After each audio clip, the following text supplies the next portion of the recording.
to the flag of the United States of America, and to the republic for which it stands, one nation, under God, indivisible, with liberty and justice for all.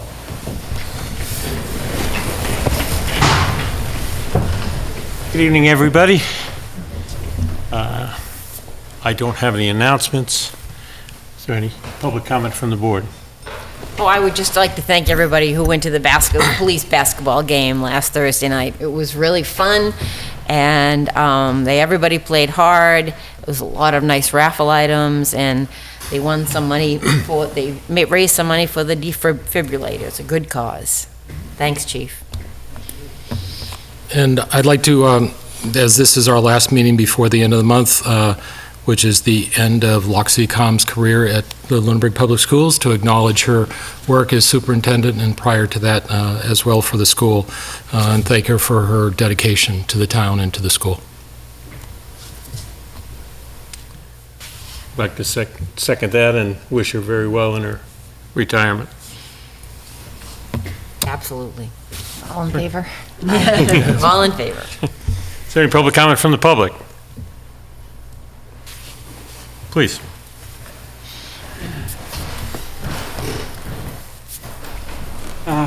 In the form of an announcement, I learned yesterday that Lieutenant Mike Luth had been chosen as the top candidate for the police chief's job in Groton, Mass., his hometown. So I guess I'll be saying goodbye to him in a couple of weeks, and of course we wish him the best of luck and give him all the support in the world. Mike has been with us since 2004. Prior to that, he was a special agent with the Secret Service. Before that, he worked for the Tingsboro Police Department, where he had attained the rank of sergeant. He started in Groton as an auxiliary officer when he was a young kid and moved on to become a reserve officer in Townsend, where Chief May sponsored him for the full-time police academy. And ultimately, that's what led to his being hired by the Tingsboro Police Department. And so he didn't end his career with us, but he ended up with us, and he's had a great 14 years. He's a highly motivated, person of high intellect. He was part of my succession plan, best laid plans of mice and men, I guess, right? Sad to see him go, and again, we wish him the best of luck. So, bittersweet announcement. Thank you, Chief. He will be missed. Very much. I'm sure we'll have time to acknowledge his service to our town, but I think that's great news for him and for the town of Groton, and not so great news for town of Lunenburg. Although it certainly speaks well for the police department in Lunenburg to have a candidate that is that well qualified that another community wants to steal him away. Any other public comment from the public? Okay.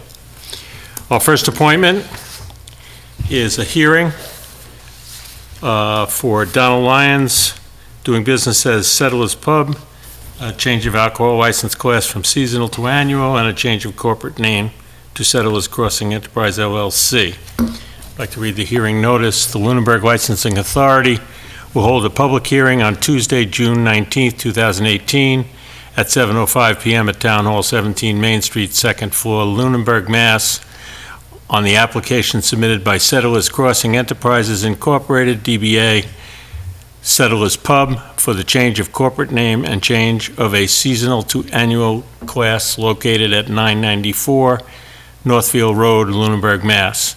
The premises is described as a one-story golf clubhouse with an outside patio and the first 6 holes of the golf course. Chairman, Board of Selectmen, Lunenburg Licensing Authority.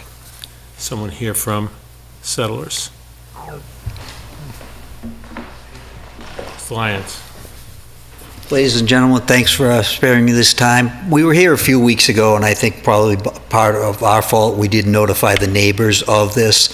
What I stated then is we would like to change from a seasonal to a full liquor license, not because we're going to operate 12 months a year a bar at the golf course, but golf season can sometimes be as early March and as late as mid to late December and so forth. That would allow us, and also in the off-season, every now and then, we have the opportunity to have a small baby shower, bridal shower, something like that, where we could serve liquor and not have to come before you for a one-day license. We bought a second facility this year, and our lawyer and our team believes that it's more cleaner to have the liquor license in the entity name rather than in any one individual's name. I think we've been, good citizens of the community. We donate to a lot of funds. We do a lot of programs for kids and so forth and so on, and we're just asking again that we could change from the seasonal to a full, and again, take it from my name to the entity name. Right. Is there anyone here that would like to speak for or against this application? Are there any questions from the board? Seems clean enough. I would make a motion that we approve the change of alcohol license class from seasonal to annual, and the change of the corporate name to Settlers Crossing Enterprises LLC, 994 Northfield Road. Second. Is there any further discussion? All those in favor, please say aye. Aye. Sorry to have to. That's come okay, back. that's all right. We appreciate your time, and we're glad to be a strong business in the community. Thank you for everything. Glad to have you. Thank you very much. Okay.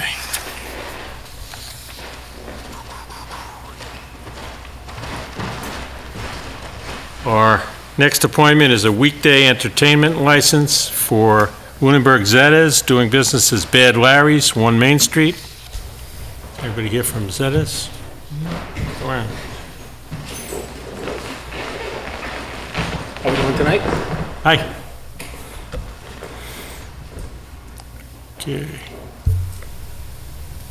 Why don't you tell us who you are and what you're trying to accomplish here?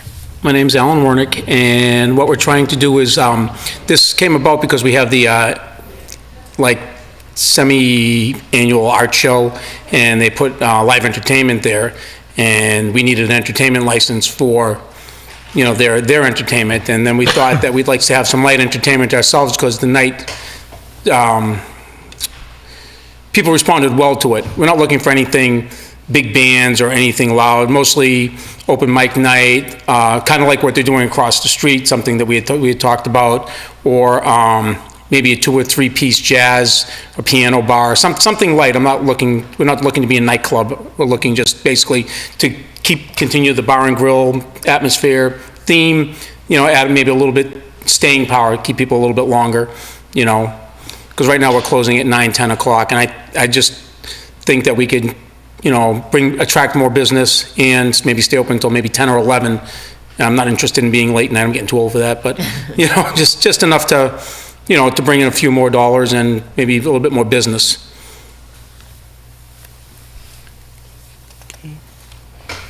Any questions or comments from the board? So when we discussed it for the Dragonfly, we had their license not to exceed 9:30 p.m. You were looking at what time? Up to 11. We have a 12 o'clock, I think we have a 12 o'clock closing license for the alcohol because we serve alcohol. So I was looking to probably shut it down no later than 11 o'clock. Again, I want to have people out by our closing time, and having owned a nightclub before, I know that, your last call, people want to finish their beverage, you don't want to rush people out, but you don't want to stay too late. And honestly, like I said, I don't want to be there, too late at night anymore. That's young man's game and not for me. I'm just trying to bring a little bit more venue to our, to the business. I would make a motion that we approve the weekday entertainment license Monday through Saturday, not to exceed 11 p.m. Second. Any further discussion? All those in favor, please say aye. Aye. Okay, congratulations. Thank you very much. Good luck with this. Thank you. Sounds like fun. Yep, sign that one. Okay. That's their hours on the weekend.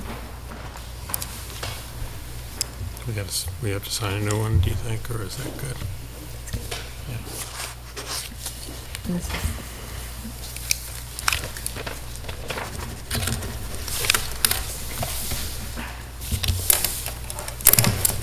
This is the last one. All right, our next hearing is 7:15, so why don't we do the annual appointment of police officers in the meantime? Okay.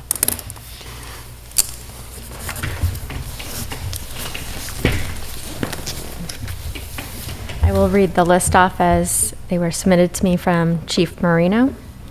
So for full-time police officers, Chief James Marino, Lieutenant Michael Luth, Sergeant Thomas Gamble, Sergeant Sean Connery, Sergeant Jack Hebert, Detective Sergeant Jeffrey Thibodeau, Officer Jonathan Brock, Officer Robert DeConza, Officer Jacob LaChance, Officer Kayla Ledger, Officer Joshua Matthew, Officer Bradley McNamara, Officer John Moriali, Officer Joshua Toshi, and Officer Sean Zarate. For the reserves, Officer Stanley Barney, Officer Benjamin Campbell, Officer Samuel Christensen, Officer Aaron Constantine, Officer Robert DaCosta, Officer Donald Latart, Officer Zachary Levisar, Officer Whitney Mansfield, Officer Cameron Monroe, Officer Jonathan May, Officer Lisa Milnicki, Officer Gage Russell, Officer Chad Statler, and Officer John Wagner. And are these your appointments with our ratification? Yes. I'd make a motion, we ratify the police officer appointments by the town manager as read. Second. Is there any discussion? My only thought is the list that we're looking at here has addresses. Yes, this is not a releasable. Okay, so the public document. record should just be the Would be names. redacted for Okay. addresses and Fine. so. All those in favor? Aye. Aye.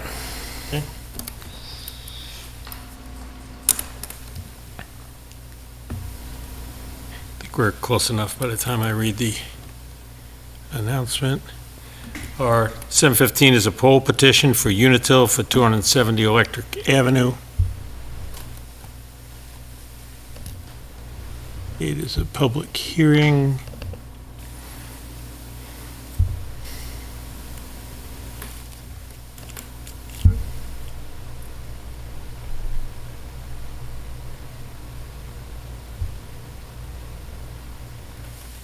Okay, where can I find it? I would read the, This right here, second.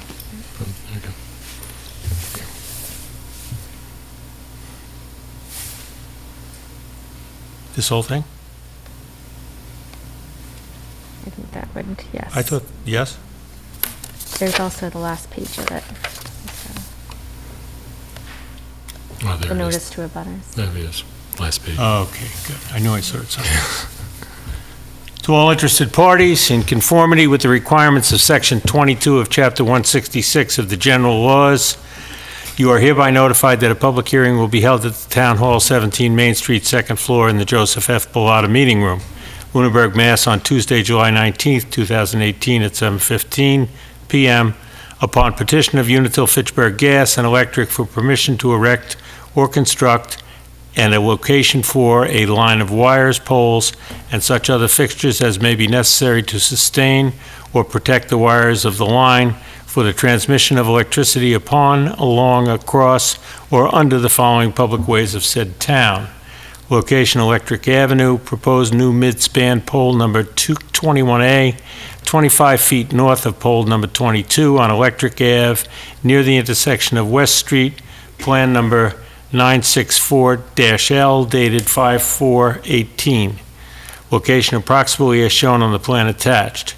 Wherefore it prays that after due notice and hearing, as provided by law, it be granted a location for and permission to erect and maintain poles and wires, together with such sustaining and protecting fixtures as it may find necessary, said poles to be erected substantially in accordance with the plan filed herewith marked. Also for permission to lay and maintain underground laterals, cables, and wires in the above or intersecting public ways for the purpose of making connections with such poles and buildings as each of the petitioners may desire for distributing purposes. Executive Assistant to the Town Manager. So I'll call that hearing to order and ask the representative from Unitil to come forward. Please.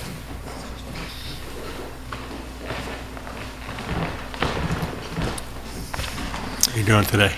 Hi, good. Hi, I'm Jim D. with Unitil, and we're looking to get permission to set a pole approximately 25 feet from existing pole number 22, which is on Electric Ave at the intersection of West Street, for the purpose of serving a new service to rooftop solar system, a proposed rooftop solar system at the storage building at 270 Electric Ave. And that pole will be in line with the existing wires that are there right now. So there won't be any wires crossing the street or anything like that. And the service will be underground from that pole to the rooftop solar system service. And the reason we need that new pole is because that pole at the intersection number 22 is too busy to be used for that purpose. So that's basically it. If you have any questions. Is there anybody here that would like to speak for or against the proposed pole? Are there any questions from the board? I would make a motion that we approve the pole location on Electric Ave as presented. Second. Any further discussion? All those in favor, please say aye. Aye. Okay, Thank you very much. This is Damon who signs it here, but on the second page of each, we all sign there. okay. Damon on the top and everybody on the second. Okay. You want to talk to everyone in a second?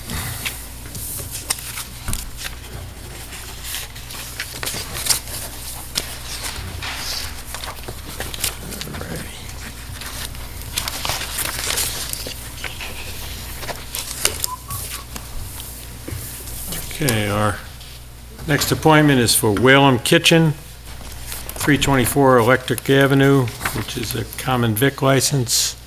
Is there somebody here from Whalum Kitchen? We're on a roll. Let's see if we can keep it going. Well, thank you very much for your time. My name's Chris Lyons. I grew up here in Lunenburg.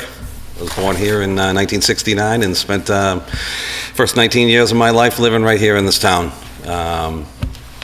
My family was pretty involved with just about everything here in town, including my father being the president of Lunenburg Bengals for 9 years.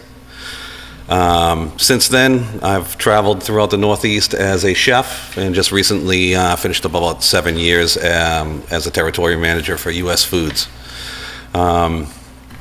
My dream has been to open my own restaurant at some point in my life, and I'm now 49 years old, and the opportunity to open a restaurant in my hometown in the Whalum district where I grew up, I couldn't resist. And so it's, I know Kim Chem very well, who reopened that place and currently operates Asian Imperial.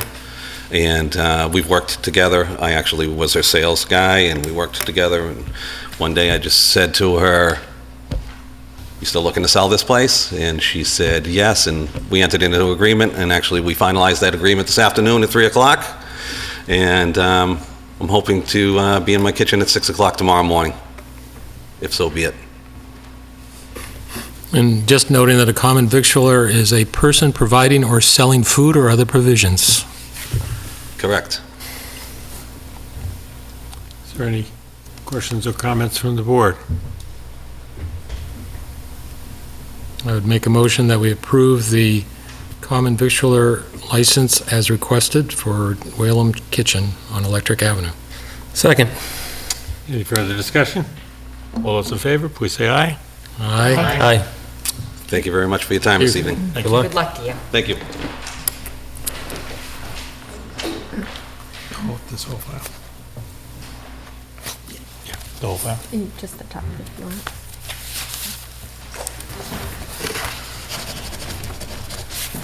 Okay.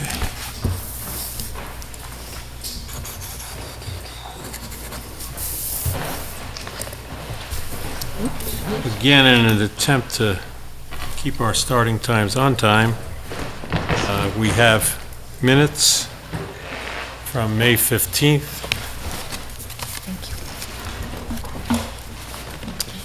Warrants. I have an accounts payable warrant in the amount of $372,876.27. That's it? That's all. Any action file issues?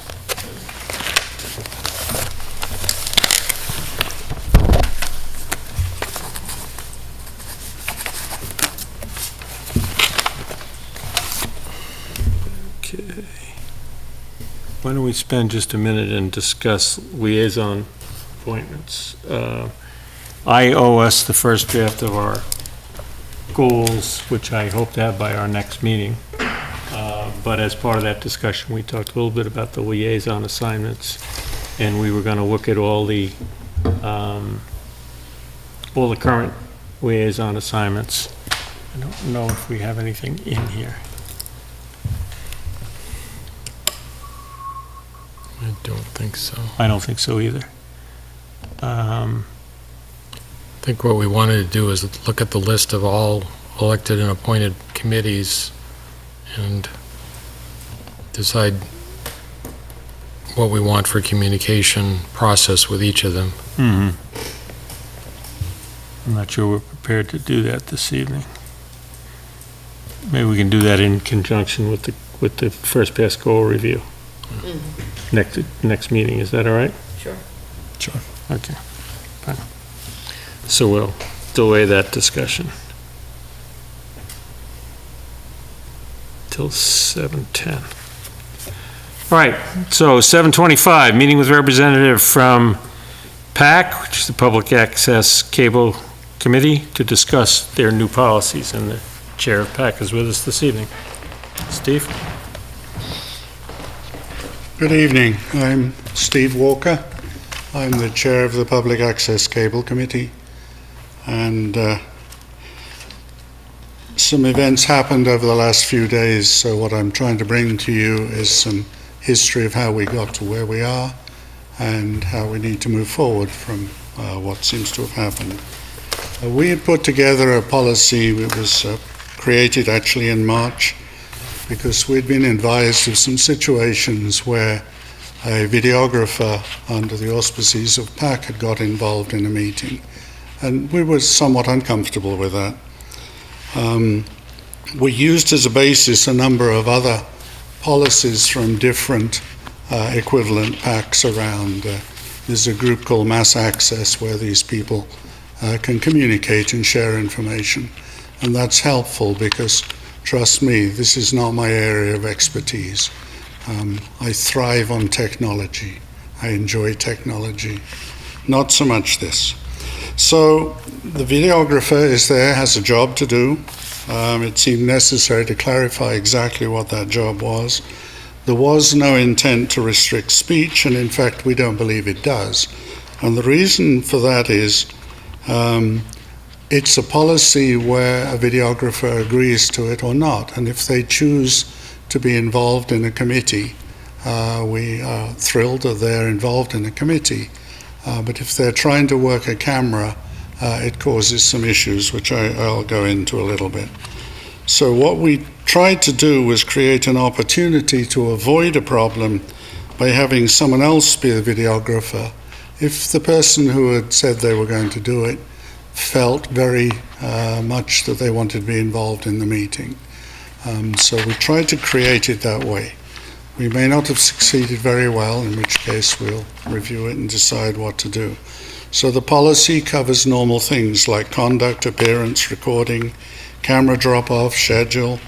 But key to this discussion was the opportunity to accept this policy by signing it.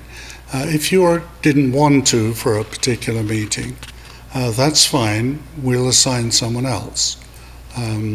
That was the way we looked at it, that's the way we built it. So we felt as a committee that the videographer should remain unbiased and neutral in the meeting, should not have the appearance of representing the Public Access Cable Committee. And this we felt was important. Also, we were looking for something more than just a static camera. If the videographer walks away from the camera and gets involved in the meeting, you get a static camera. Meetings can be boring. A static camera gives an even more boring picture of the meeting. Let's at least have the operator of the camera try to be focused in on whoever's speaking at the time and get the sense of the meeting rather than just a picture of what's going on. Paying attention to the camera is not the same as paying attention to the meeting. The camera can be accidentally pointing to the back of somebody's head. You need to keep an eye on the battery, on the capacity of the camera, all sorts of things, and that's the job of the videographer. So a general question that went out to other public access cable committees, we were actually somewhat startled by the responses. We got quite a few responses. We're not alone in trying to solve this problem. We have not found necessarily a very good solution. So we got multiple responses, both shared through mass access and some verbal. There are other communities that have faced this problem. One situation that we recently heard of was in fact a paid videographer who got so excited by the whole meeting he left his camera, got up on stage with the selectmen and tried to get involved with the meeting. We're trying to manage that. We don't need to be doing that. The kinds of things that were coming back, and these are not judgments and these are not in any order, but just to give you a flavor for what is out there. Some PACs always use a vendor or an employee, so they are not using volunteers. We actually have to and enjoy encouraging volunteers. It's what it's about. We're trying to get the whole community come together, get the communication going, and do the best we can with the limited funds we have. So volunteers are actually good. Seems there may be situations where it's not the best solution.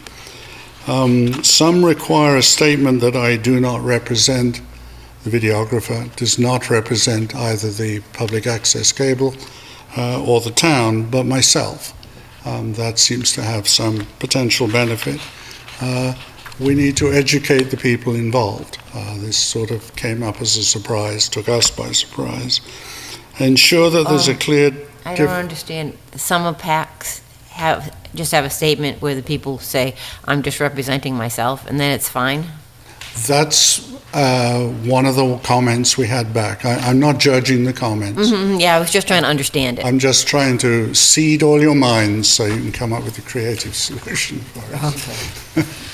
So have a statement available for volunteers to sign agreeing that they are not a representative of either PAC or the town. If there's advanced knowledge of wanting to get involved, try to use a different videographer. These are all comments coming back from different places. And one that I particularly delighted in, wisdom and balance are important. So let's look together at trying to find a way of making this work so we get the best benefit of people volunteering, coming forward and using cameras, and the best use of our paid people as well. So if a person wants to be involved, we really feel they should get involved, but don't be the PAC volunteer for this particular meeting. Being interested as an observer is fine. So if it's a meeting, maybe you're interested in the Conservation Commission, sure, volunteer and be there, but we don't feel you should be getting involved in the meeting. If you want to, please make it known beforehand. We could only use paid videographers for these situations. I don't believe that's the best of solutions, especially as we have limited funding, and really delight in using volunteers as much as we can. This particular situation, we'd be very happy to meet with the person This policy was discussed recently.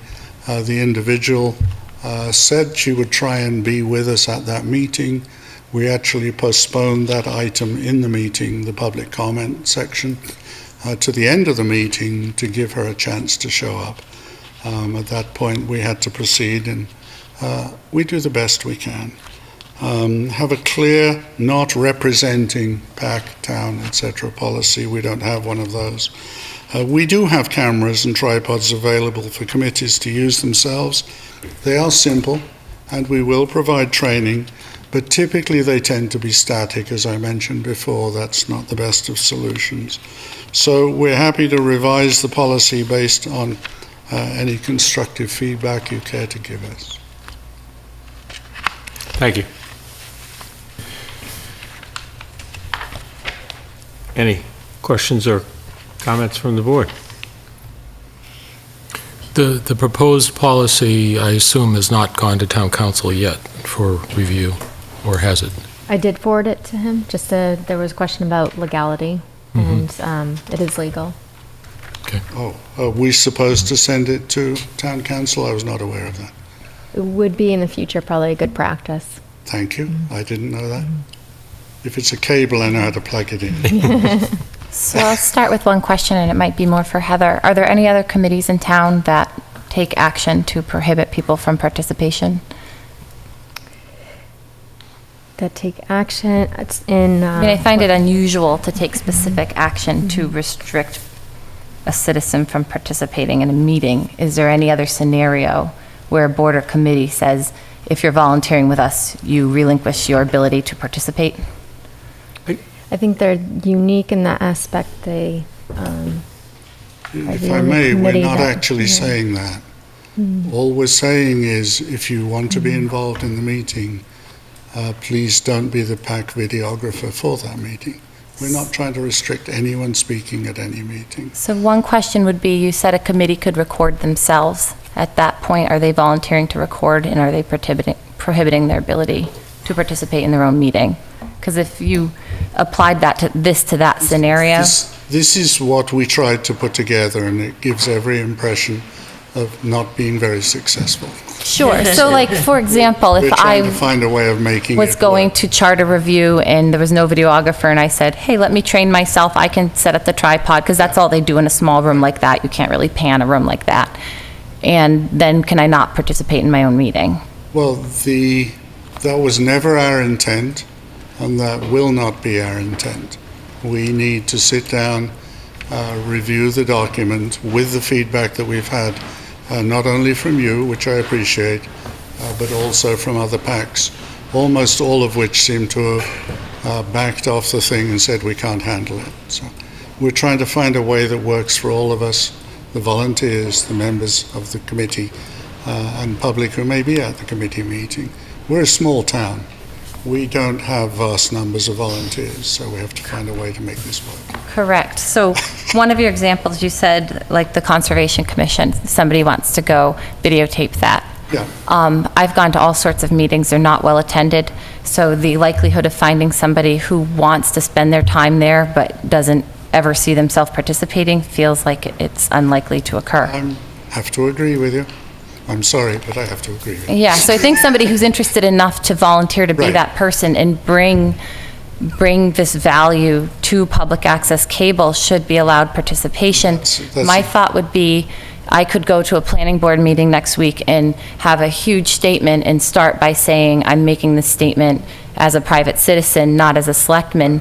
I was wondering if you'd consider a policy where somebody who volunteered to videotape could say, I'm here tonight volunteering to videotape for PAC. I am making a public comment as a private citizen. That's one of the points that I made, and I'm happy you reinforce it, because just in my mind, speaking as a private citizen, that looks like the direction that's going to give us the best benefit. Because then I think it would accomplish Yeah.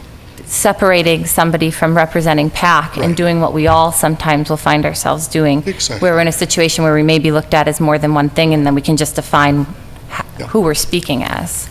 I think we're missing a point here, though. I think our objective, if all things being equal, I think our objective is to have people who are trained and an organization that's aware of our communication objectives videotape and upload all our meetings.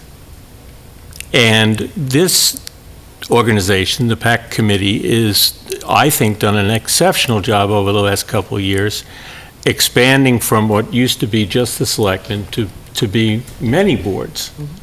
And they've been able to staff a lot of those assignments with a combination of vendors, employees, and volunteers whose goal is to video the meeting and present it to the public.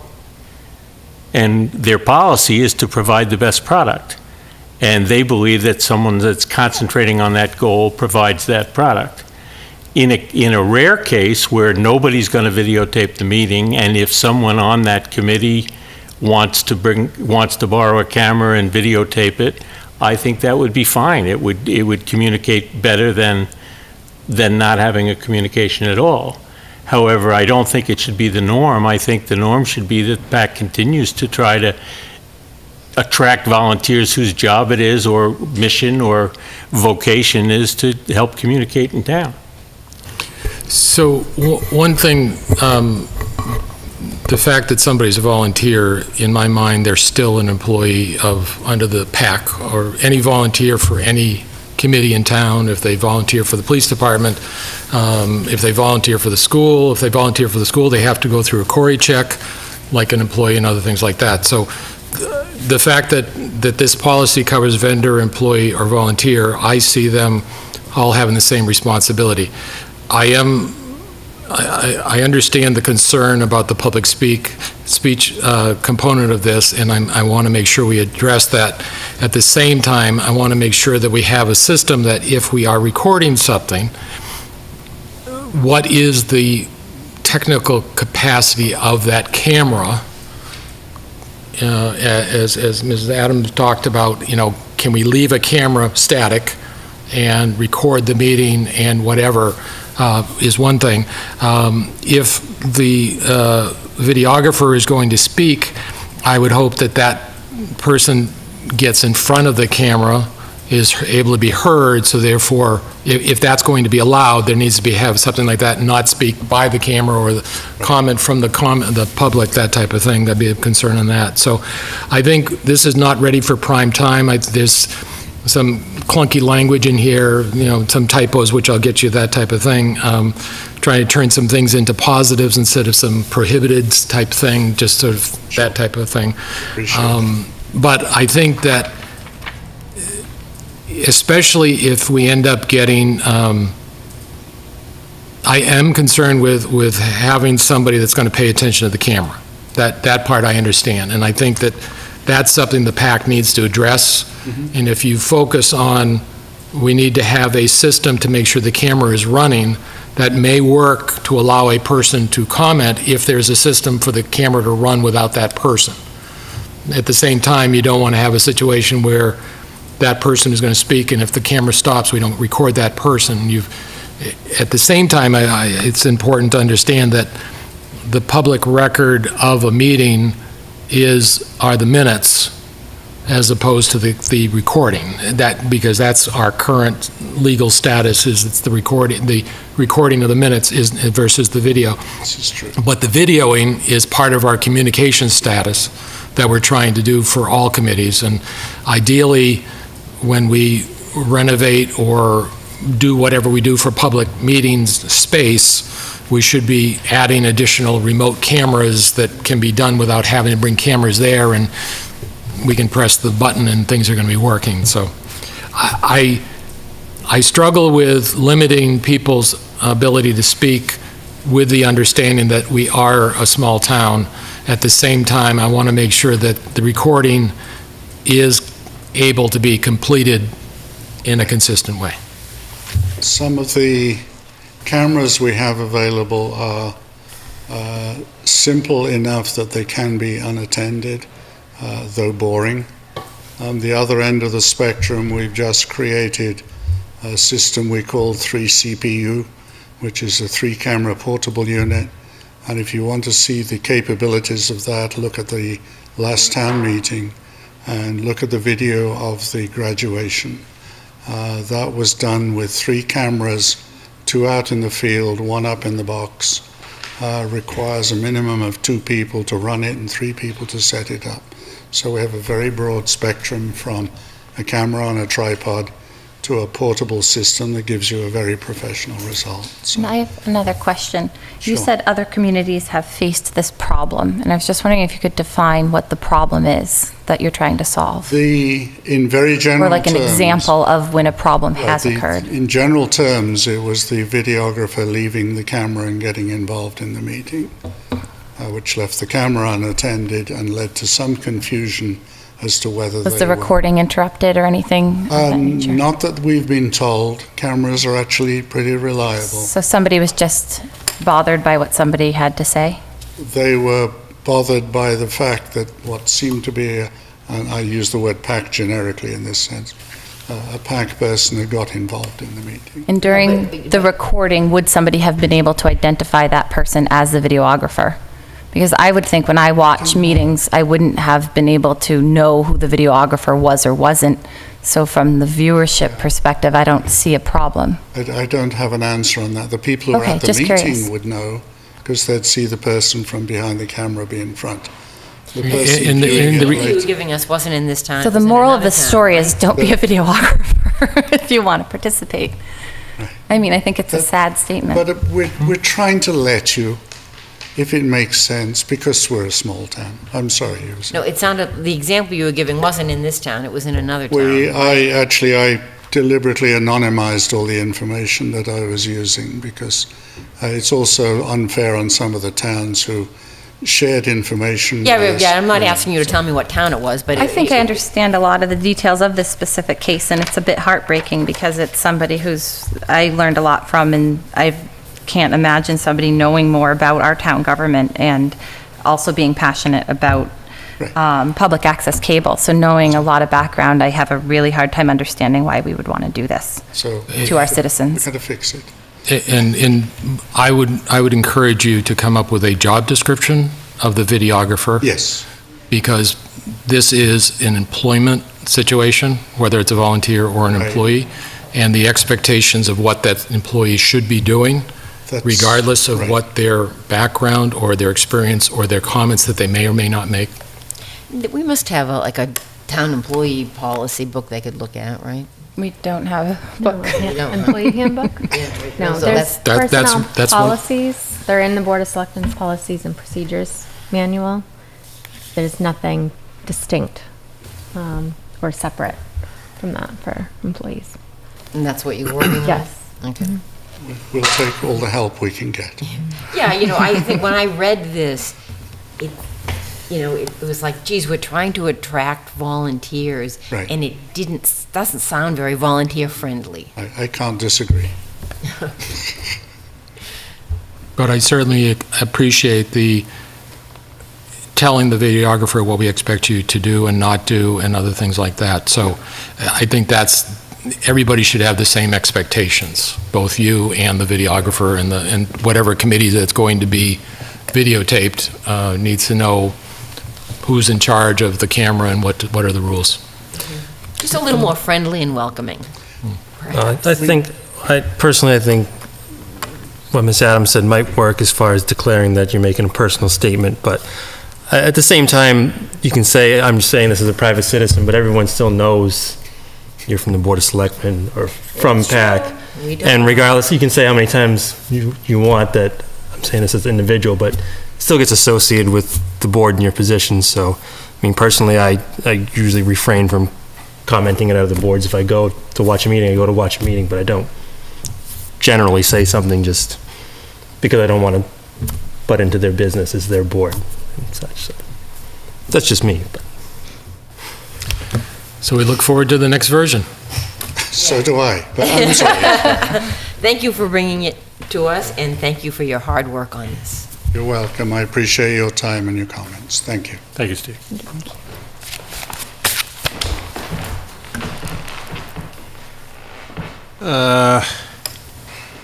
Okay.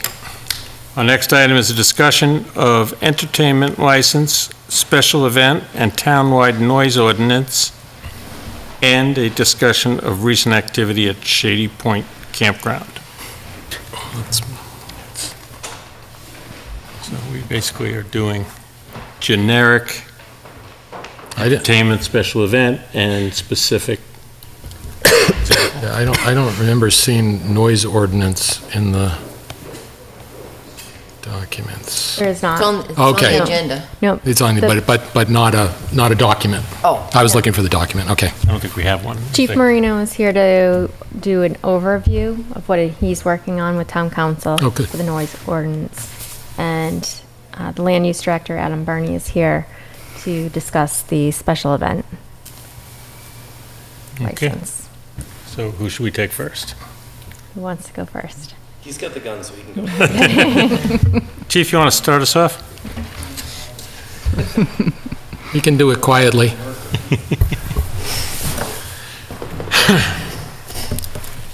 So, I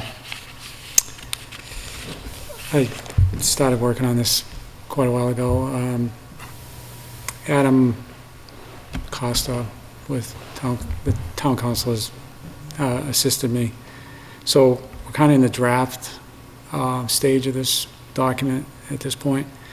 But what the noise control ordinance will address is the definitions of certain noises that obviously we would want to prohibit, some of the exemptions, how to measure it, enforcement penalties, and it speaks to special permits as well. So essentially where we are with this right now is we're trying to clean the language up a little bit so that, well, in the interest of not over-regulating the public, trying to clean the language up in a way that it's less subjective so that we don't over-regulate. Are there do other towns have noise ordinances? Absolutely, yeah. I stole a lot of this from other towns. Good. Absolutely. Didn't reinvent the wheel.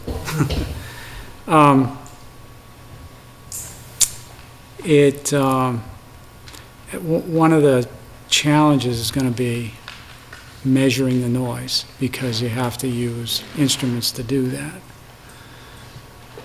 Now, there's devices out there that actually there's apps out there that you can get on your iPhone to measure decibels. However, in our world, if we used our phones, they'd be subject to confiscation for evidence. So we're trying to get through all of that. Essentially, we'd like to get this done by the fall, a special town meeting in the fall, try to present it to the town for their consideration. And I guess that would be the cap on our plan at this point. So when do you think you'll have it ready for us to take a look at? Probably the day of town meeting. No, at town meetings, surprises. Yeah. I don't honestly know. I mean, So- I'm hoping to get this done sometime towards the end of summer. I mean, it's going to be a busy summer. Summer's tough anyway. Everybody's on vacation or taking vacation. And there's a lot of noise, so you'll get some practice. Yeah. Unfortunately, I mean, it probably would have been useful this summer, as it would be every summer. However, So Just one of the things that people have talked to me about, and they have the answer because we don't have a bylaw that deals with noise, is leaf blowers, lawnmowers, Sunday morning at 6 a.m., Sunday morning at 7 a.m., Sunday morning, yeah. So boats, water, noise carries over water more.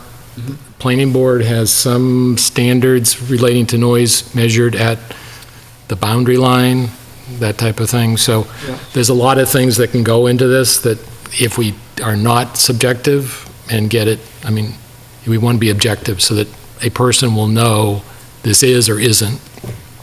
And then you get into fireworks, barking dogs, Well, fireworks Barking. aren't permitted anyway. Barking, but people do it. all those So- issues. Yeah, but I are- mean, it's already against the law, so. Doesn't matter how quiet or noisy fireworks are. It becomes another enforcement part. Likewise with dogs. Yeah. All of that's addressed, those issues are addressed in this document. In fact, this is a red line copy, you'll see that Adam has made some notes with respect to some of those issues that we need to, again, we need to revisit sometime late in the summer here and try to resolve those. In some towns, residents have complained about the church bells Right. because they were very loud and very, Yeah, and, because they were every 15 minutes, 24 hours a day. right. So this is where it's a topic that really, I'm glad you're doing the work on it, and I Yeah, trust there's- it's going to be something that we think we can get through town meeting and is going to be reasonable. Right, and again, there's boundaries there, and it does address that. There's religious events that are going to create noise that obviously we'll have to allow some consideration on. There's other exemptions, I mean, police sirens, fire. If not done maliciously. So, yeah, it does, it's pretty comprehensive. Let me give you a it's not a finished copy. No, I don't want it yet. I'd rather have a real product because you're doing a good job, and if you're already getting the other towns, they've already had legal review, and if Adam's involved, that's where we need to be. Yeah. And we thought the same thing, why reinvent the wheel? Yes, absolutely. A lot of stuff's been Absolutely. challenged already. Does the state have any rules about that? Well, actually, this actually refers to a federal guideline that we were unable at this point to even find. So, I don't know. I don't think so. I think it's all More of a home. municipal thing? Yeah. Yeah, that makes sense. So, again, that's a piece. I've got to get into more of that this later on. We just haven't got that far. I did this to try to push it through the regular town meeting, and it was really too soon because we hadn't done all that research. And then, of course, you know how things go. We just, okay, this goes on this side of my desk. Let's get to this issue, and we'll get back to that one. So we'll get to it this summer and try to answer all those questions for you. We're just not at that point yet. But I think it'll be really useful. Yes, I think so too. It's needed. Yeah, it is needed. I mean, sometimes the police, not sometimes, on a fairly regular basis, we get called to issues, or we get called to complaints about somebody using a power saw at 11 o'clock at night, those kinds of things. And, most of the time we can resolve it by being reasonable with the person, but, if somebody really challenged you, you might have a problem, and, this will address that, so. Okay, so that's a work in progress. The noise ordinance portion of this discussion is work in progress with a target date of town meeting. Exactly, yeah. Okay. Everything's a work in progress. Yes, it is. We all are. And just as a little, it'll be a townwide noise bylaw, because ordinances are for cities. So, Right, the minor thing, but that's where a lot of the things came from, I'm sure, was the cities. yeah, actually, they did, but this one came from another town, so. Which was similar to Lunenburg, actually, so. Thanks, Chief. Thank you.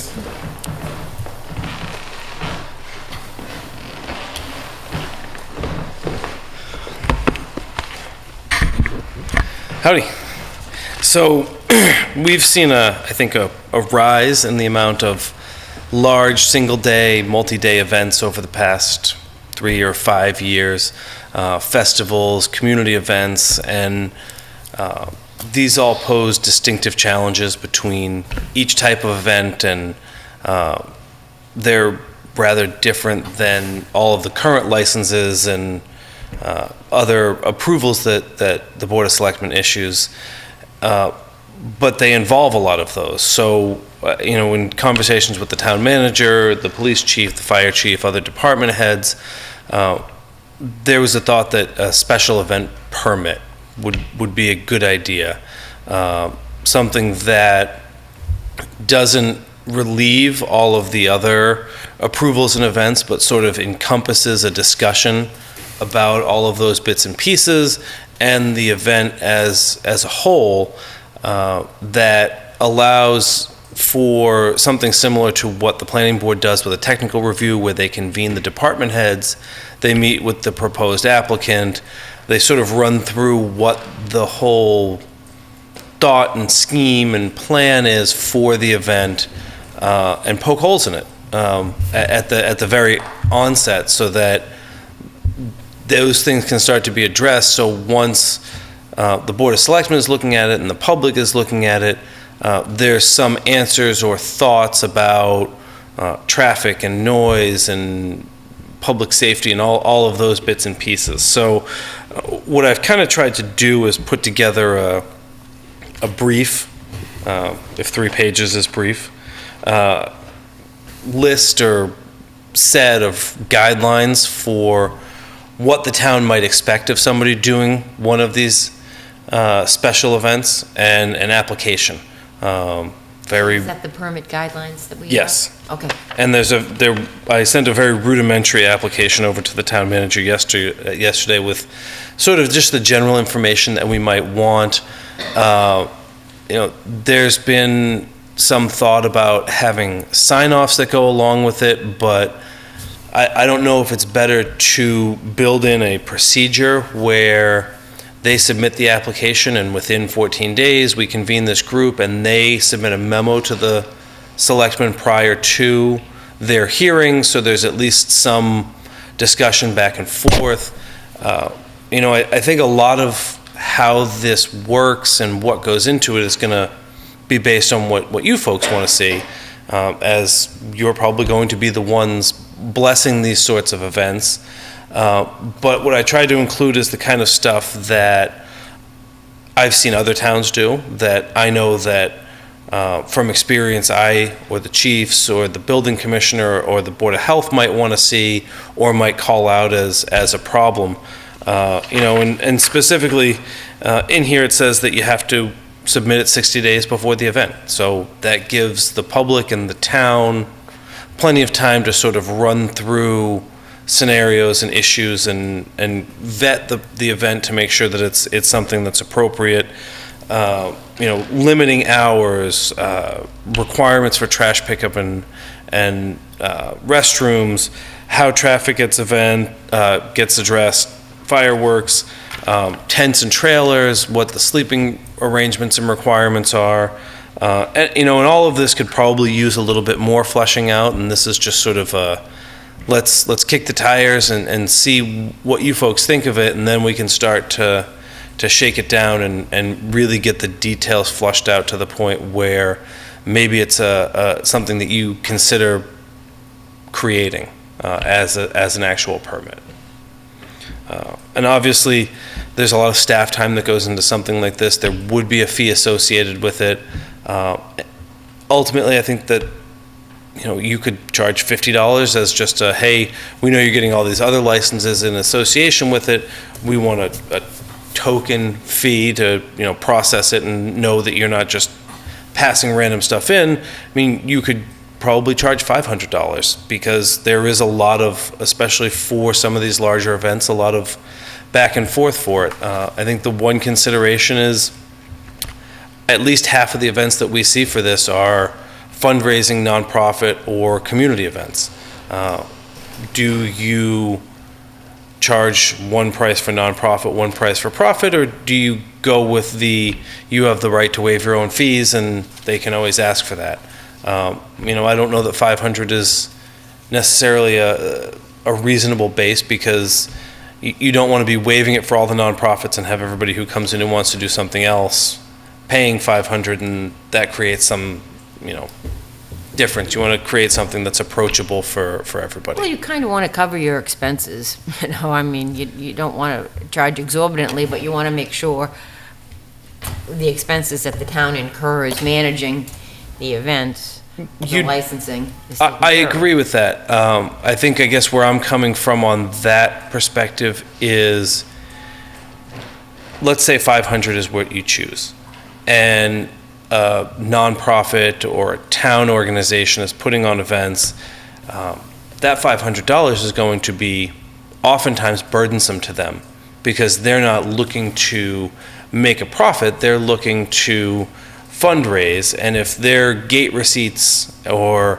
their total sales receipts are $3,500 and you take $500 of that for the permit fee. Yeah, I mean, it's a little premature to be discussing the fee, right? I mean, Well, I mean, I think it's part and parcel of everything. I'm not saying we necessarily need to nail down what the fee is. I'm just saying that, the fee could clearly be a wide range.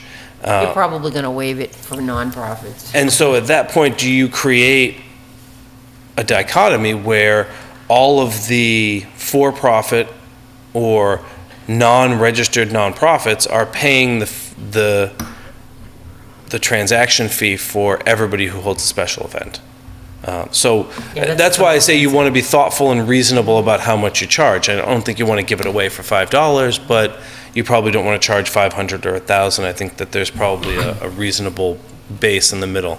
Now, who needs to apply for a special permit license in this case? That's one of the things, I think, the definitions here of who does and who does not. So, as was raised in a previous hearing, a family party where you invite all the cousins and it's 200 people, is that a special event? It's all your family and your family's friends. At what point does it become a special event? And, again, I think it's opening to the general public. Yeah, I guess that's a difference, isn't it? It's open. And, and your cousin and your cousin's cousin and their friends, I don't think qualifies as the general public, but, every, Bob, Damon, and Katie that comes can, get in is obviously the general public at that point. I have a question, and I don't think it's necessarily to the guidelines, but something else came up. Where's the source for the policies and the guidelines as it pertains to public town property, like alcohol and smoking? Like, what's the... So that's state law prohibits smoking So I was... and alcohol on public See where I'm going with property. this? I was just curious if we also need to specifically call out prohibiting recreational drug use, considering that that's not alcohol or smoking, we could be vaping on town consistent. property. I think that's bad. And if you're dealing with that, you probably should at least acknowledge that if there's going to be alcohol served for a fee, then that has to be according to the town's regulations otherwise. The one-day beer and wine license that you can get now. Well, what about people that just bring their own alcohol? Well, that probably ought to be addressed too. Right. Yeah, on the hours, And I didn't put any hours, just as I know, but you talk about prohibited after and before in residential areas. I don't think you want to restrict that just to residential areas because you could have a commercial area next to a residential. I think you just want to say events will be, I think we need to have more discussion about hours because what does it mean?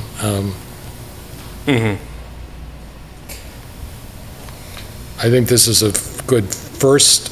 My general reaction to this is that this is a good first step to get a communication started. We need to get this out to the public, to people who have had these events, to see what their comments are.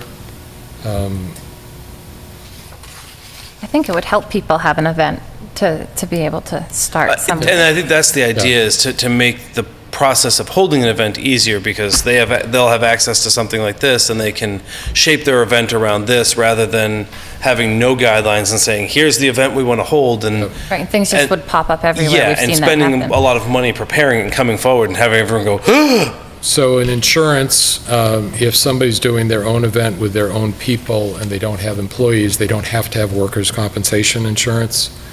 You maybe do a throwaway line that they have to have workers' compensation insurance as required by state law. Okay. Like building permit, if you pull your own, you don't have to have that type of thing.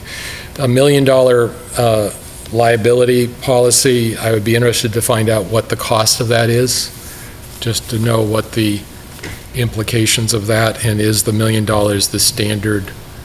Is it $1 million 3, if there's, quite often you have $1 million an event, $1 million per occurrence with a $3 million cap, so if you had 3 accidents in a weekend, you'd have $3 million.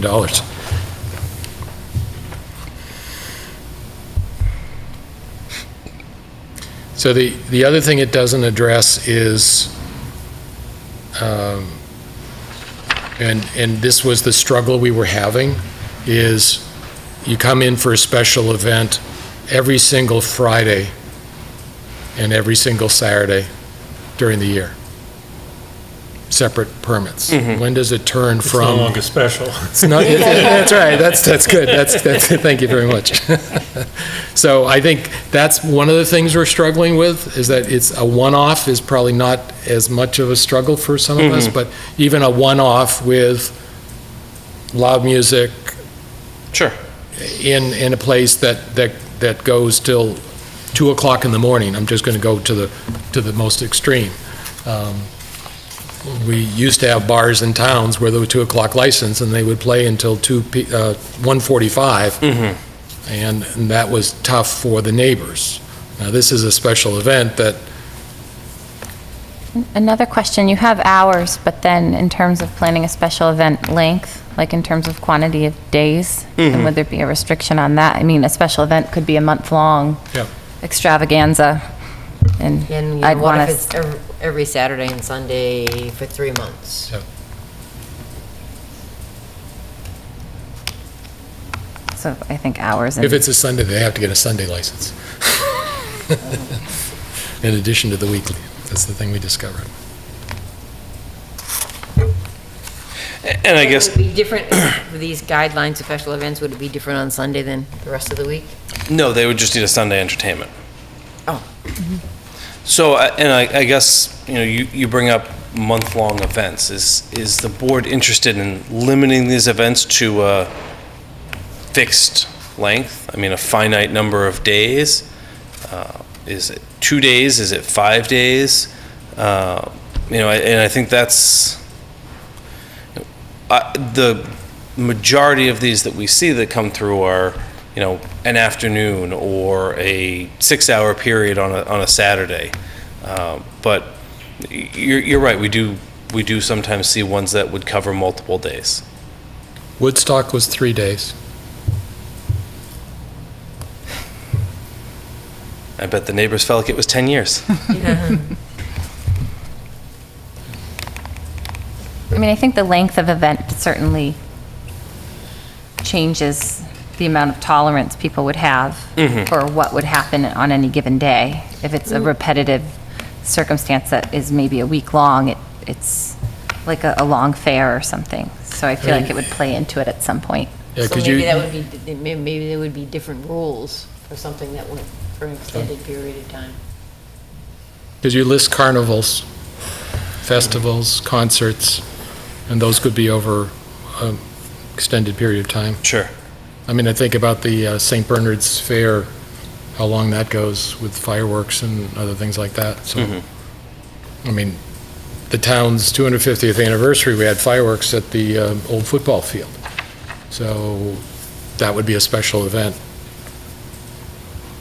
And I'm not saying any of the things we should stop, it's just that we need to think about what are we trying to, part of what we're trying to do is gather information, what's going to go on, when is it going to go on, and then we just have to decide what's reasonable.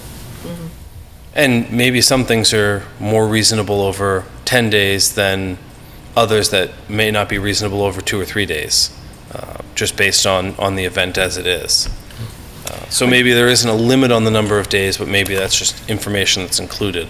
I think it's hard to have different rules for events that go over a certain period of time and ones that go under a certain period of time, because then you're just essentially creating 2 different permits. Yeah. One for this and one for this, which I guess theoretically can be done. But if you want to streamline it, you want to have the one and you want to have everybody follow that same set of rules, and perhaps you make them a little bit tougher and give yourself the ability to waive in circumstances that warrant it. Yeah, that's my thought. I think you take a shot at number of days or frequency as a limiter, and then you give yourself the ability to relax that under specific circumstances. And I think with frequency, we don't have a fairground in town, but it's not uncommon for a fairground to host 4 or 5 weekends of a singular event or a traveling event. And that I don't think necessarily turns it into not special. It's the nature of that type of event as opposed to something that happens every weekend. So this too is a work in progress. Yes, it is. What's the schedule at the moment? What are you thinking about? I would expect hopefully for the fall, early fall. Mr. Ebersol suggested having people who've held these events have a look at this and see what they think. I think that there's probably some more internal work between the departments to find out if there's other stuff that they would want to include in it. But I wanted to get the board's sort of initial thoughts and really kind of get the sense of where you wanted to go with it before we really started to pull it apart. Now, does this have to go before town meeting? No. No, okay. But it would be nice if it was ready about the same time as the noise ordinance thing, so we could all I bet I can launch get it done everything. before him. Oh, All right. competition. Good. And so you're going to reference the town's noise bylaw. Only if it's approved at town meeting. That's right. So I just did a quick, scan of other places for special events, water supply, food, which both food, water supply goes to the Board of Health regulations, sanitations. The interesting thing is you have a festival that they were talking about for personal services such as tattooing, other things that may go on at a festival. So the other thing and that's not saying we shouldn't be doing that, it's just we want to have a broad enough thing but not restrict ourselves too much. At the same time, we can't just give ourselves the power to waive anything without any guidance for that, yes. because if you do it for one, you're effectively saying, what are we going to do for the next one? Correct. So we want to have as much guidance for ourselves, let Yes. alone for the public. And I think it's tough to be inclusive of every permit or approval or circumstance that may come up. Right, you're not going to, Because not gonna someone's force always it. going to prove you wrong. Someone's always going to find that exception that you didn't include. So which is why I tried to include the language about, hey, there's other permits that you might need, and you're responsible financially and otherwise for ensuring that you get those. But we can certainly include in the other stuff about water supply and food. And, I think ultimately when all is nailed down, a checklist would be a good addition to this for compliance with not only the regulations, but, any other, do you have this? Don't forget your Board of Health permit. Do you have this? Don't forget your sewer permit or whatever you might need. Yeah. Then if you have to have, for instance, the other one is tents and large Yes, tents, then building the permit fire for that. department has to be involved for fire safety. And then I'd also say we want to make sure that the events are accessible for people with disabilities. Well, any tent commercially installed over 200 square feet requires a building permit, and that would include the AAB reviews. I'm actually talking about the event. The whole If it's event. available for the public, then, I would envision that it's sort of a packet you give someone who wants to hold an event, so they can look through it and realize what they need and what hoops they have to go through. It's exactly how I envisioned it. All right. Thank you. Good. Thank you. Thank you, Adam. So we talked about work in progress for a noise bylaw and a special event process. And then the last item is a discussion of recent activity at the Shady Point Campground. Yes, this was an action item that Selectman Luck asked to be put on the agenda. And A few weeks ago, the police department had responded to some complaints there, so that was another reason to put it on the agenda. Great. It sounds like we have a citizen petition as well. Are you going to Yes. read that, or are you going to see if anyone is in the audience who would like to read it? Is there, how do we want to go about this? Is there someone here that wants to speak off the bat, or do we want to ask the chief to walk us through the events and then discuss them? What you're doing about it? If I can just interject just before Sure. the whole discussion gets Sure. started too, I would hope this would continue on to another meeting to give Shady Point sufficient time and response and participate in the discussion as well. Absolutely. Yeah, I agree. I don't believe this is a hearing of any sort. I think we're just, you asked to have it on the agenda. We're merely just gathering information and having a discussion at this point. Okay. Can we read the petition? Sure. You want to do that? You want me to do it? You can do it. I'm happy to do it. I was unaware of this petition until I saw it in our packet of information today on June 17th, 2018. When was that received? It was received on the 18th. To the Lunenburg Board of Selectmen. The attached petition has been signed by many Lake Shirley community members who are simply frustrated with the lack of respect displayed by visiting patrons of the Shady Point Campground. We are disgusted with the noise levels, the way over abundance of disrespectful jet skis coming far too close to other boaters, kayakers, and in many instances swimmers, and the unwillingness of the business itself to work with the community to keep the lake enjoyable for all. We have tried to speak to this business to no avail, and have called local and state law enforcement, only to be told there is nothing they can do, and that we should speak to the town. In speaking with several community members, many have suggestions as to remedies for this situation.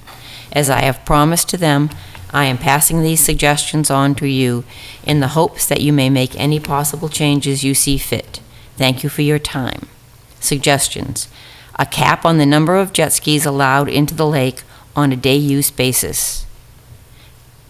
A noise ordinance or specific entertainment license so as not to disturb nearby neighbors, especially noted for Saturdays, Sundays.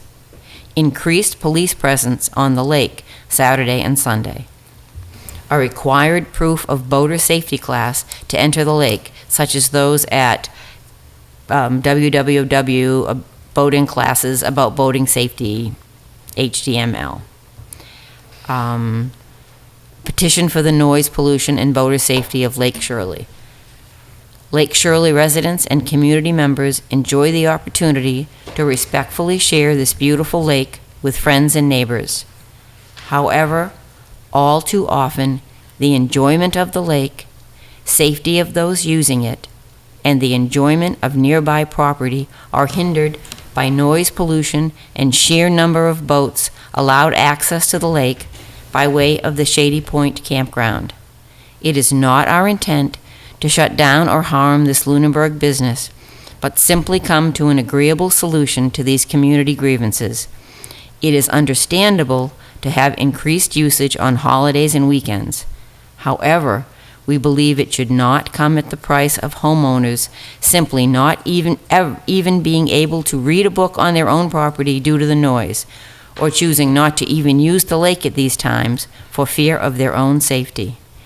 We, the undersigned taxpayers and residents of Lunenburg who reside on or within the property of the Lake Shirley community, formally request the Lunenburg Board of Selectmen to address the issues of noise pollution and excessive motorized boating access which stems from the Shady Point Campground. And then there are, a couple pages of signatures.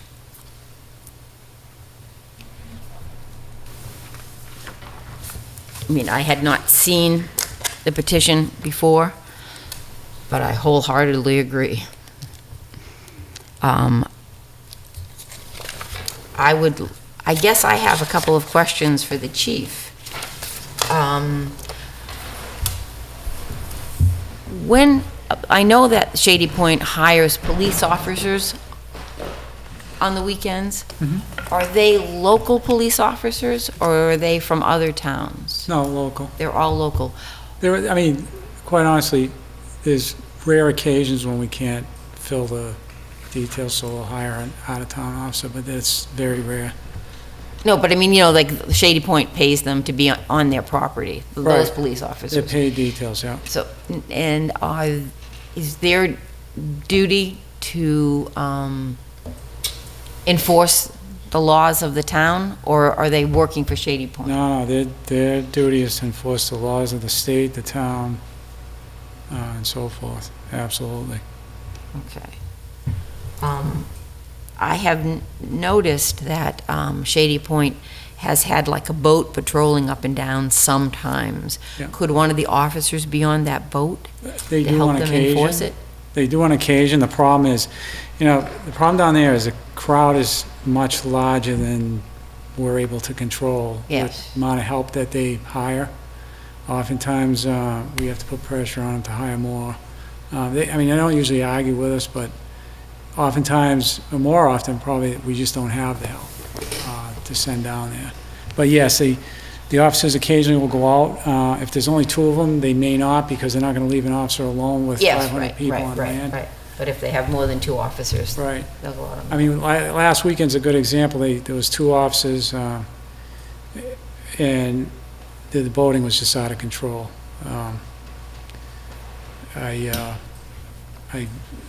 They reported back to me. There was a really disturbing incident down there with a resident, actually, not a person from Shady Point, which kind of, I'll talk about that after, but they couldn't get the boat out because our boat doesn't run again, 'cause Oh, we're in the they process don't have of the new buying. boat yet? No, that's going to take some time. Although we did finally get 3 quotes because we couldn't, combis, there's nothing on the state bid for boats, believe it or not. We went to combis with that. So we had to go out for 3 bids. We're at that point now. We're struggling with is we don't have enough money to buy the boat until we sell the other boat. So we're going to try to get a dealer to buy our old boat so that we can cover the cost of the new boat. Because I didn't ask for enough money. I'm a little short, so once we'll have plenty if we can sell our other boat. So we'll get that going, but it's too slow. The boat is so unreliable. I know they worked on it all last week, and they couldn't get it running well enough to actually bring it down there and hope that it would stay running. So, anyways, all I had was 2 people down there. It was just really hard to control. They did pull some jet skiers off the water. One was a resident who told them with a lot of expletives to go, himself. The So officer. it was a He resident? I'm a resident. Basically go screw yourself kind of thing. They were really angry about that, actually called me.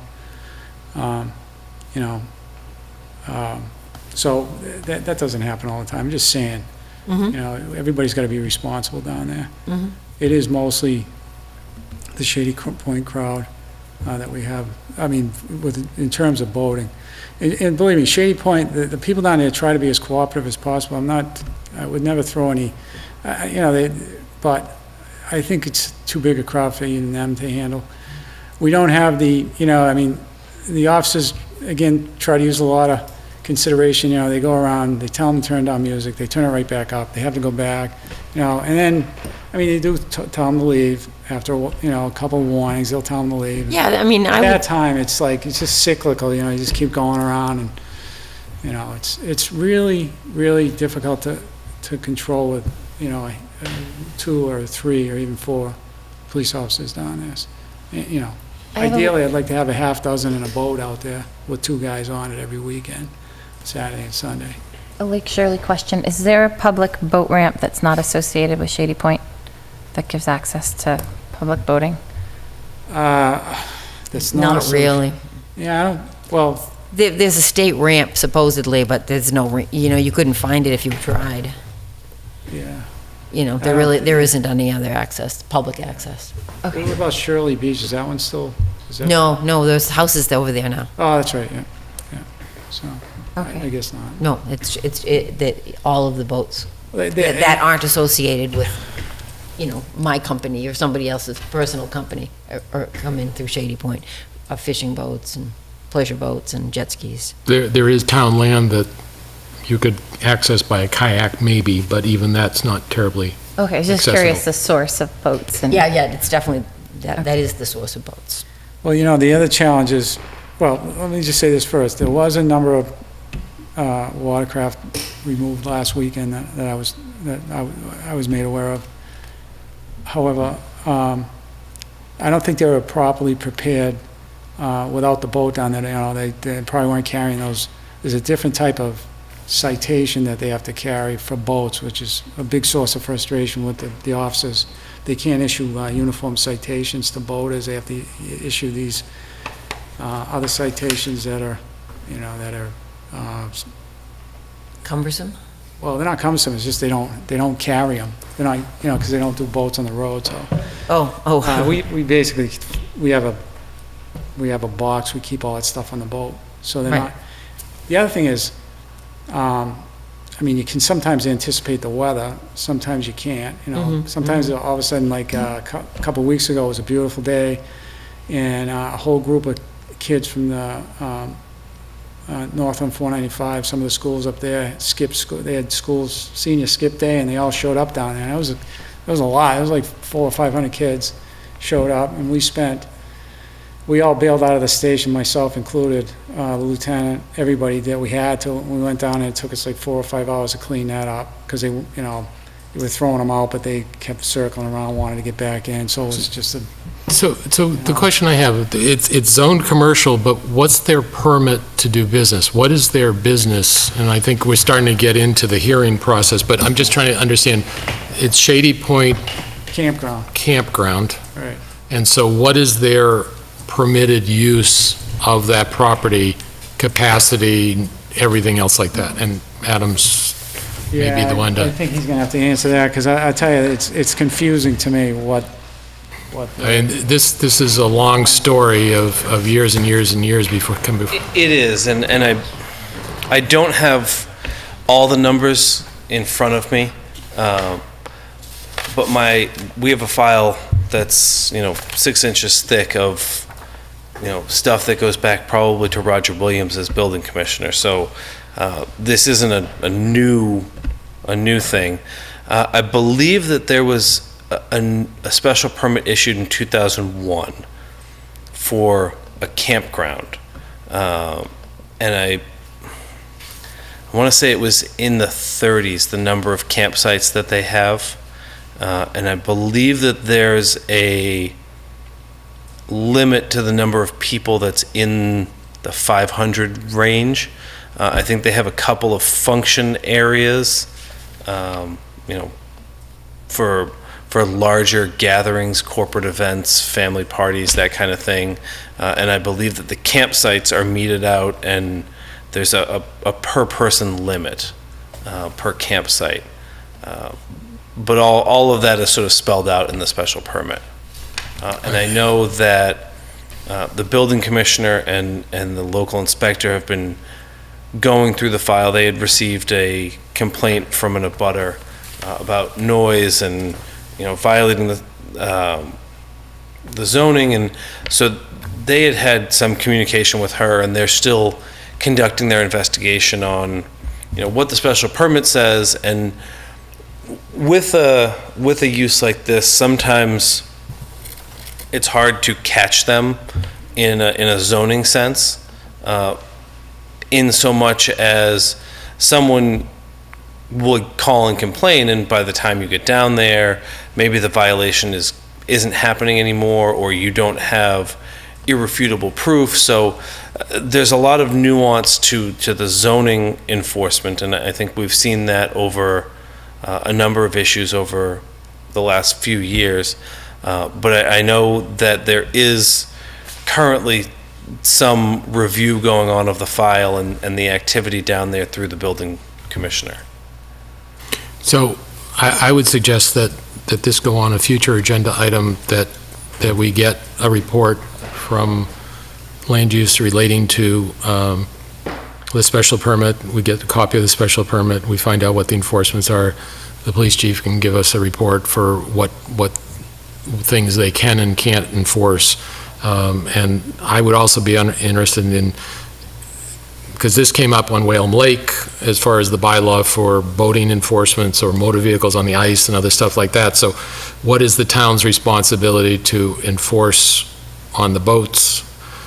You know, jet skis, not just for Shady Point, but for anything that's going on the lake, and what's our capacity to actually do that, and what's it cost us to do that. So I think this... That's more of the question is, the enforcement piece of it that's simple. I mean, they're bound by state law. We can enforce that. It's making that happen with respect to, again, manpower and equipment and so forth. I mean, quite a few years ago, I got jet skis like 3 years in a row for free. There was a program where they gave me 2 a year and took them back at the end of the summer. But the company that did that stopped that program. That was ideal. We had 2 jet skis and a boat out there, and we could really quiet it down. One boat, even with one boat with 2 people, it has to be manned with 2 people. Essentially, on a lake like that, the activity level is not enough. Now, we do try to employ the environmental police. However, they have like 2 people on in this huge geographical area. So, although they're always willing to come out and help, and they do a really good job, they're very limited as well. So, I mean, the bottom line is you would agree it's just not safe. No. No, it isn't. There's no question. It's just, it's as frustrating to us as it is to you. Well, here's another side of that too. We were discussing this the other day. We're going to buy a brand new boat, and we realize, well, we've had such a turnover of help that half of our people aren't even qualified to drive it. So now we have to have them trained, which is not a big deal. Mm-hmm. But we're in the process of getting the environmental police and the Coast Guard to come in and do this class that we've done every, 5 or 10 years or something. So that's got to happen within the next couple of weeks so that we can make sure that everybody's qualified to be on the boat. Yeah, because they really have to know the rules. Boating rules are so different. Yeah. I mean, ideally, it's pie in the sky, but if we could get one of the manufacturers, the Japanese manufacturers, to give us the jet skis back too, that was ideal. Mm-hmm. We got them for free. All we had to do was put people on them. Let me tell you, it was always easy to fill the jet ski details. Yeah. Sounds like it's another basketball game. Yeah, no. Yeah, right. Well, when I read through everything, and I think, Bob, you just sort of said it, was I wasn't necessarily associating my thoughts with Shady Point, but with any place it would apply. And like you said, you had an incident with a resident, that the boating traffic, I don't associate it with a single source. It's any source or any lake. I mean, it's got to be any source, but the fact is the biggest generator is going to be Shady Point because it's got the biggest number of visitors coming in that don't own property on the lake or rent on the lake, that don't necessarily pay as much attention to what's going on because they're there and they're gone. The same thing happens on Lake Whalum. With the public boating dock there, anybody can go there from anywhere, and what do we do about that? And we have the town beach, and we have the things that we need to protect there. So I think this is a bigger discussion targeted towards Lake Shirley because of the residents' concern as far as what's going on there. Lake Whalum doesn't have the source of information to the intensity that Shady Point is. Well, yeah, and let me just clarify one thing too. That's the exception to the rule that we have an issue with a resident. It's just I bring it up because it's totally discouraging because we're trying to get as much cooperation as possible. And the last couple of years I've spoken to I think Phyllis, you might have attended one of those meetings over in Shirley where I spoke to the residents about the boating laws, and handed out boating laws and we're trying to make everybody more aware. Boating laws are really easy to violate. I mean, and trying to educate everybody. And there's a lot of really nice people down there that are really cooperative. And it's kind of discouraging when you get sworn at by a resident when we're out there trying to help them out. Who knows? So, I mean, it was just I made the comment because I was really disturbed by it because we really need everybody's cooperation down there to resolve the problem. It's always, it boils down to manpower, and equipment. But also, trying to do something to limit the number of boats that are allowed access on any day. you know? Yeah. I mean, like Lake Whalem's a little bit different because you put your boat in, you go around, and then you gotta leave.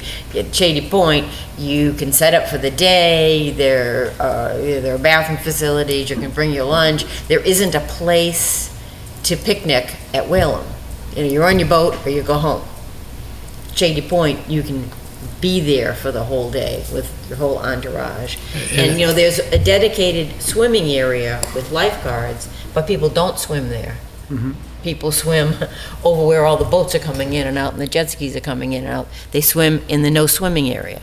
And I think That's another that's safety why the concern. special permit process and zoning and everything else like that, we need to know what our rights are versus having to have a bylaw versus just the enforcement. So I think that the power that we have needs to go to what is regulatory on that property and what we legally can regulate and what we legally can't. So that's what we need to get that information. Yeah, and quite frankly, I take some of the blame here because I don't think we're always as organized as we should be too. This weekend's a perfect example. Like I said, I would have liked to have seen some zero tolerance out there, some tickets written, although, like I said, those boating tickets to me are useless, but they're expensive, aren't they? well, you could charge somebody $100 for most violations, Oh, I thought it was more but than that. now to enforce that ticket is a challenge. Whereas a uniform. Because you have to go to environmental court or? Well, they can pay the fine if they don't. It has to go to a clerk. A clerk has to have a hearing. It's just cumbersome, whereas the other tickets, they don't pay a fine. They can. I'd like to see the legislators allow us to use those tickets. If they don't pay a fine, then their driver's license gets revoked. That would wake them up a little bit. That would. And I can't believe that they've done this for so many years and not even considered this.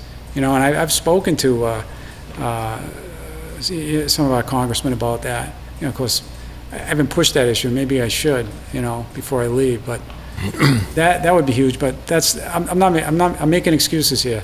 We need to be getting a little more organized too. I realized that last weekend when they came back and said they had to throw a bunch of people off the lake and they didn't have the boat and they didn't have the ticket books. Well, obviously, I dropped the ball somewhere because my supervisors should have been giving them ticket books, should have been telling them zero tolerance, and so on and so forth. So I take some of that blame, but. If you find them at fault and you throw them off the lake, you would think that would get a lot of people's attention. You would think, but maybe they just don't have any loyalty to the lake and the town of Lunenburg, and they don't care. I don't know. I don't know what the problem is. They don't seem to, because it seems to be happening over and over again. So I guess the message has got to become more clear, and I think that's how we're going to have to do it from this point on. But anyways, no more excuses. I think we have the information we need with the understanding that we need more information. Yeah, well, I think the future agenda item, though, calls for a studying of the obligations of that particular organization, and also a studying of what your resources are, resource requirements are to enforce that part. Right. Obviously, we constantly talk about your resource requirements to police the whole town, and we're going to continue to have those discussions as well. Right. But particularly, let's look at, getting it back to the sense where they're within what they're supposed to be doing. And then if it calls for a hearing, we'll have a hearing. Well, and when we talk about resources, if an entity is causing a drain on police resources, that entity should be paying.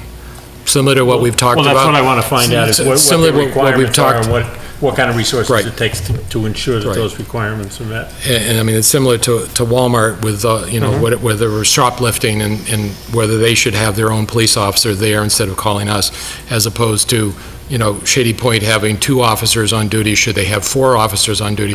What are our authority to require more of them to do it so that our police officers are not doing it with our tax dollars? Right. There's a certain amount that should be our tax dollars because it's our lake, it's the town's, it's the town of Lunenburg's residents. There's a certain expectation there, but when there's something drawn by an entity, and this flows back to our special permit discussion.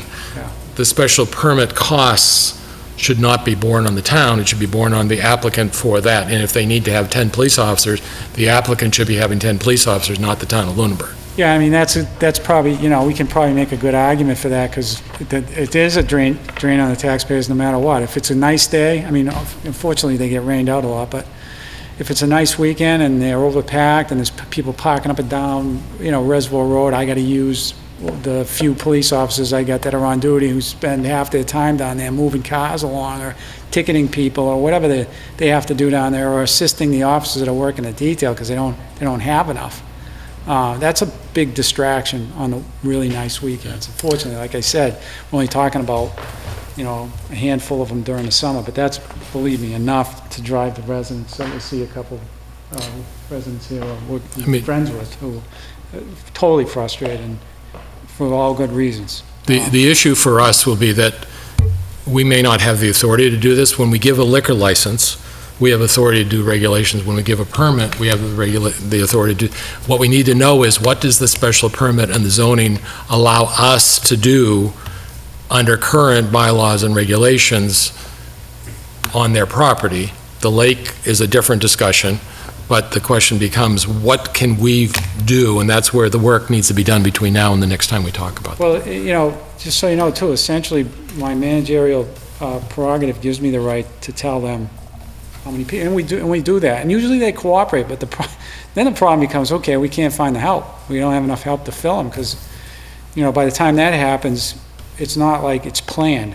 It's last minute. Okay, the place is packed. We've only got 2 people down here. Now we need 6. We start making phone calls. It's either somebody's in bed waiting to work. That's on them. That's not on you, because if they're not planning ahead for a big event, they never do. Then we have an issue. So I don't think they do, because they depend totally on the weather. So, But still, I mean, then they, you have fair weather planning. right. And if it turns out that they don't need the officers, then they don't need them, but they should secure, there aren't that many weekends in the summer. They should secure the help in case they need it. Our heart's in the right place. Sometimes we don't do the right thing. Other times we don't have the resources to do it. That's all it's the only thing I can say about that. But anyways, we'll work on it. Be happy to be at the next meeting regarding this issue, believe me. Thank you, Chief. Thanks, Chief. So I think we have some future research to do and another agenda item to review this again, but there may be some people here tonight that wanted to speak on this particular topic, and I think I'd like to briefly open it up. Please. Very briefly, I promised my fiancé I wasn't going to say anything. My name is Frank Moore. I live at 36 May Street on the lake. First thing I want to do is I want to thank this guy and commend him and his officers. They do an incredible job out there. They do. And when they're on the lake, or the EPOs are on the lake, it's a different place. No matter how many watercraft or how many boats or how many people, when these guys and girls are on the lake, it's a different place. But what I would do is strongly urge you to look very closely at this. There's been a couple of serious injuries out there, and I don't want to get into the 100 of horror stories that I see every Saturday and Sunday out there, but somebody is going to get hurt a lot worse. And that's all. Thanks. Thank you. Thank you. Anyone else care to speak on that particular topic? Okay. Thank you very much, Chief. And Adam. Let's see. We don't have any interviews, appointments other than the police appointments, is that correct? Okay. Town manager report? So the tax lien sale auction occurred last week. There was one registered bidder at the tax lien sale auction who purchased a bundle of 4 tax liens for a total payment of $126,232.74. which also includes fiscal 18 taxes and makes these properties current. The remaining properties were deemed by the bidder land of low value or had no economic value to the bidder.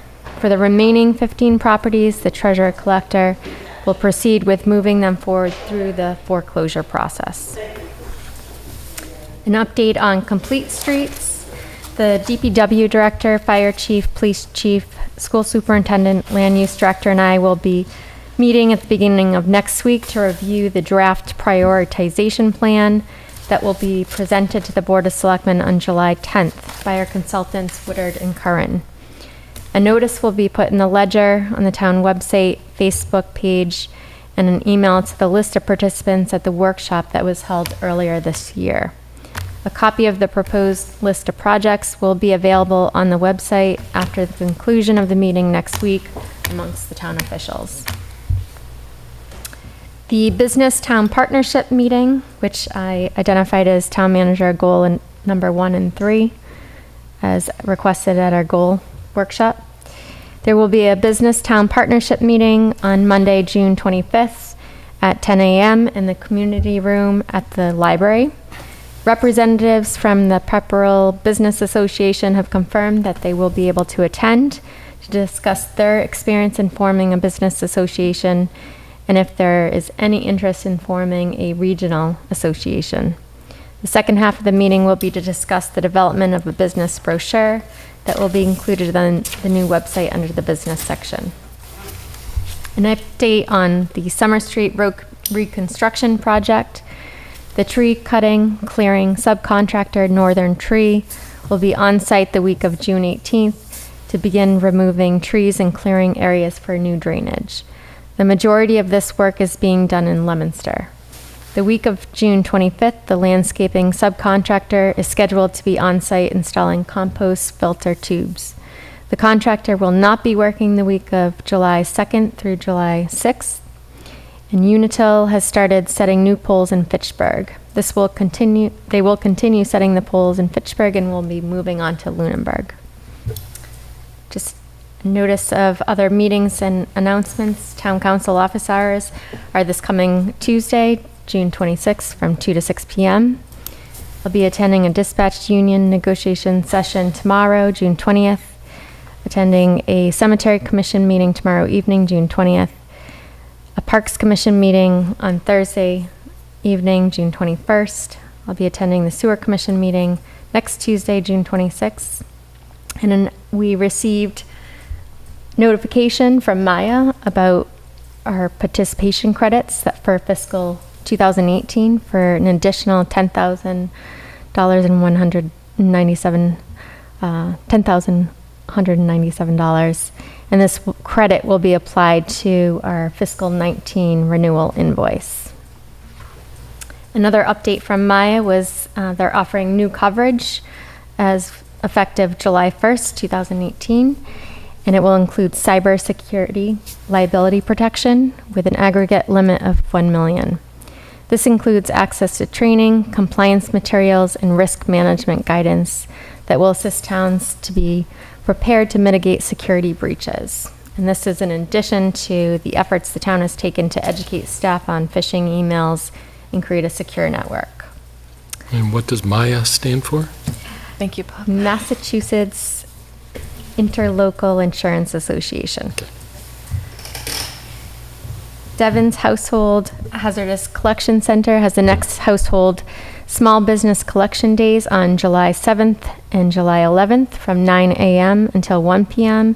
to dispose of toxic household and small business waste. Now, what did we get the credits for? That is, so every year, if they have funding available, they redistribute funding. The executive board of directors makes that decision. And some of that goes because when you go to the MMA meeting and you attend certain of those meetings and you registered, that gets recorded back to the MAIA on some of that. We get rewards credits as well for participating in trainings and. That's rewards, okay. Yeah, certain workshops that they deem reduce our risk because we know more about certain topics result in a reward credit against our premiums. And this credit is a different thing? Yes, almost like a dividends, I would say. Like a mutual. Can we count on that every year generally? We've received it every year. I have to go back historically to see what Lunenburg has received. Yeah, you know, don't go to a lot of trouble. I was just wondering, do we get something like that every year? Great. Every little bit helps. It does. Okay. We've covered our old business. I just mention again, we'll address our goals and the liaison appointments at the July 10th meeting. Any committee reports? Oh, just that the school committee is meeting tomorrow evening in the middle high school, and the Stormwater Task Force is meeting on the 28th. And I think we may want to mention the planning board has a public hearing Monday, the 25th, for recreational marijuana. I don't know the official title of it. Not a public hearing. It's a listening session. Okay. And it's at 6:30? Yes. Okay, a listening session. Okay. No department reports? No. Alrighty. This is our last meeting for June. We are not meeting July 3rd, so our next regular meeting will be July 10th. And then on July 17th, we'll have our policy workshop. Is there any public comment from the public? Please.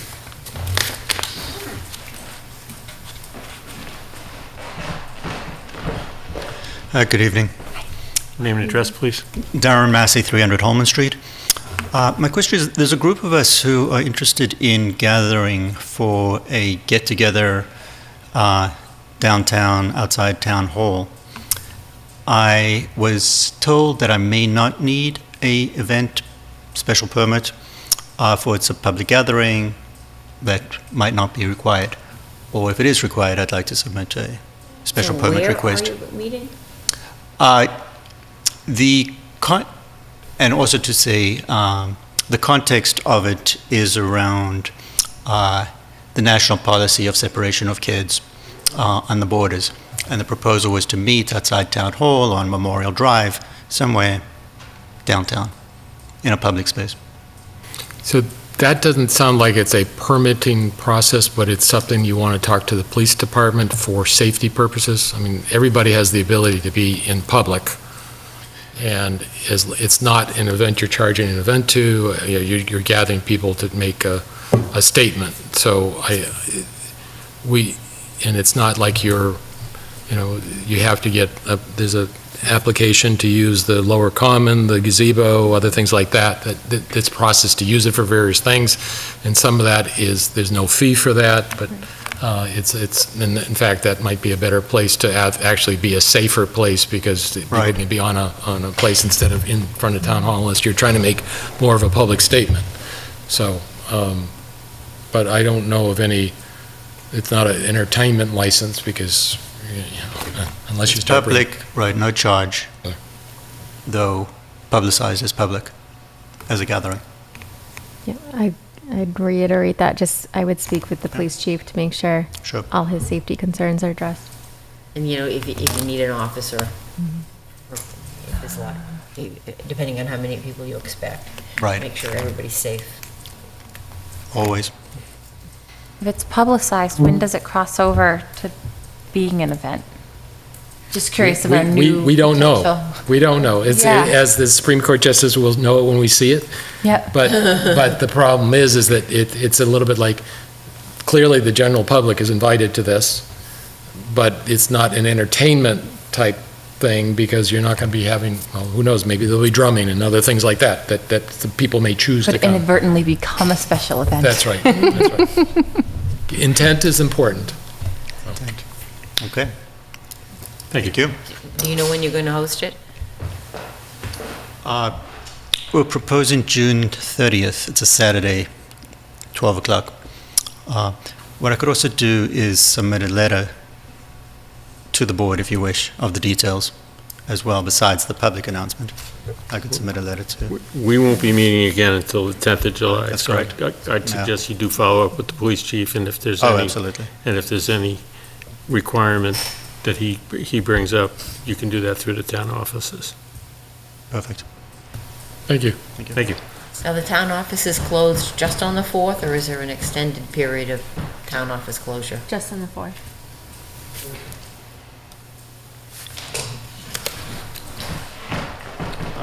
Darren Massey, 300 Holman. On another issue, listening to the meeting earlier today, I will write a letter, though I will reiterate the importance of the other aspects that are going on in the town, which are the business development side. And we have the Massachusetts Regional Planning Commission report. They've made various recommendations. So from a business side, in hearing some of the safety concerns, I do want to just add and give some time, some voice to the business marketing side of town, as well as the financial components of the business sides of the various events and special permit side. On a personal side, rather than the business association, on a personal side, I was also interested from a large landowner's point of view. There are a few large properties left in town. My personal opinion, I'd like to support those rather than them be developed for subdivisions and the like. And so that again speaks to the balance of maintaining those for events, conservation, and other financial viable options as you balance the various needs. Thank you. Thank you. Is there any public comment from the board? Make a motion to adjourn? Second. All those in favor? Aye. Okay, everybody enjoy your 4th of July.